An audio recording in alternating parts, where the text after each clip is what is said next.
Going from Antisil Beach to the Chicken Head Islands, it was nice, calm seas. Jumped aboard, gone surfing, a beautiful big catamaran for the first time. I haven't actually seen it before. We sailed over to the island and it was nice clear water, so we went for some snorkeling.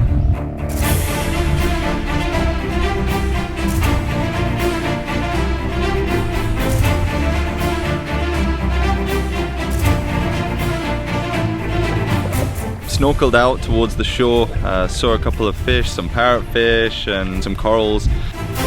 When we actually went to the beach itself, there was this crazy bubble sand. You step and bubbles come out.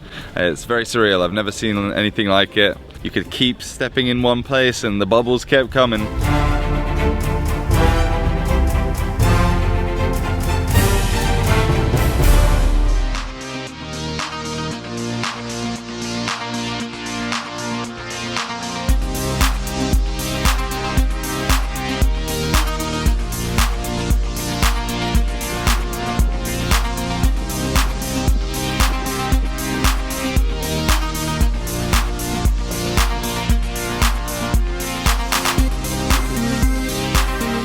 Yep, so we've arrived at Krabby Boat Lagoon. Everyone's up in the little office jamming away.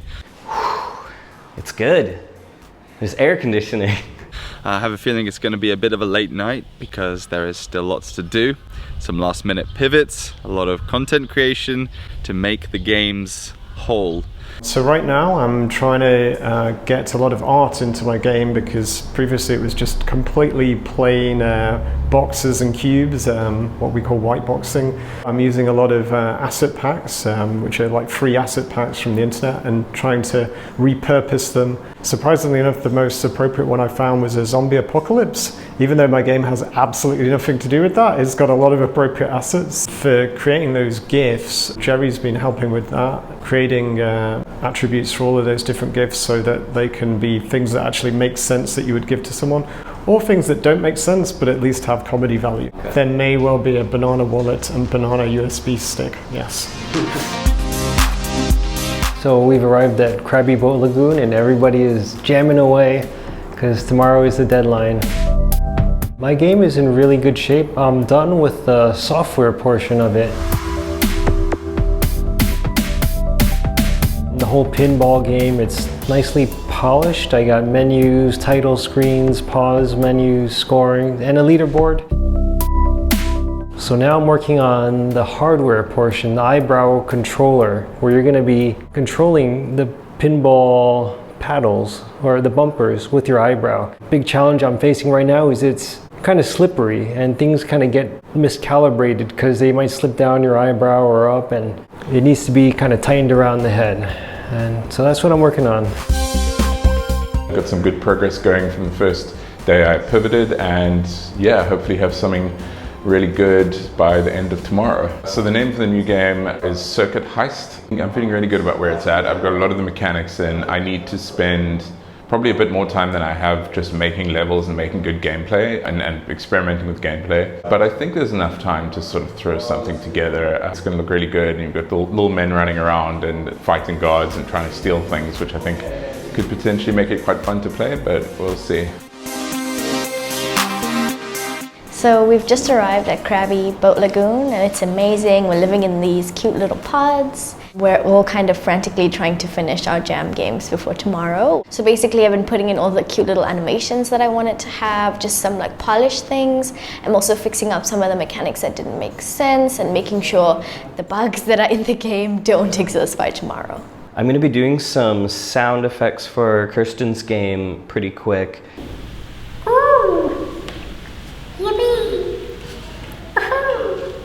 She's got a list for me, and it's very cute.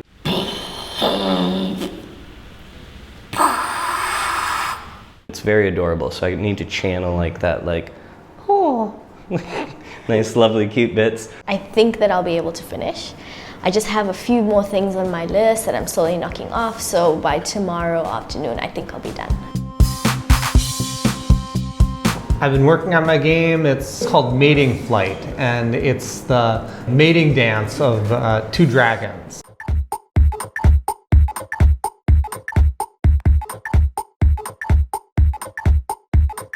It's kind of a rhythm game, movement game. There's not a lot of gameplay in it, but I try to keep it really simple, so it's something that people will be able to just walk up to and play without much instructions.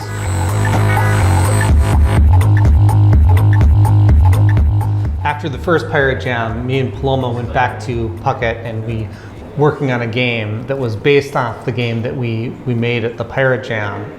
She used a professional animation tool called TV Paint, and it has this great feature called the light table that lets you see a ghost image of previous frames you've drawn while drawing new ones. I love working with her because the animations produced by this professional software package are very smooth and very clean, and it makes my life as a game developer much easier.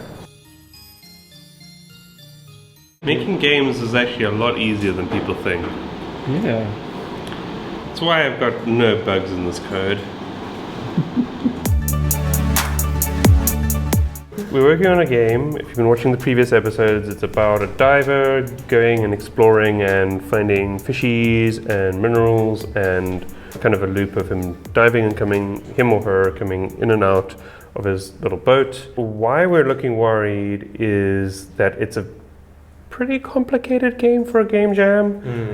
Complexity breeds unexpected kind of results. The other thing I guess that has us worried is that we realized this morning that maybe the game wasn't fun at all. The thing is, it looks like it's working. It looks like it's working great. It's just not necessarily fun, and also changing anything is difficult. And it might be fun now. We're not sure. Yeah. I've got some nice sounds from Jerry, the soundtrack, and various human noises in place of every sound available.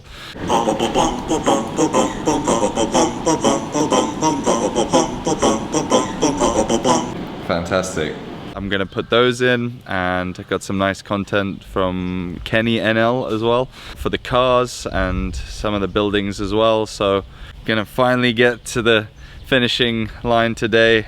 Don't know what time we'll get there, but I still need to build the arcade cabinet, hook up the buttons, and still quite a lot to do. Nice. Nice.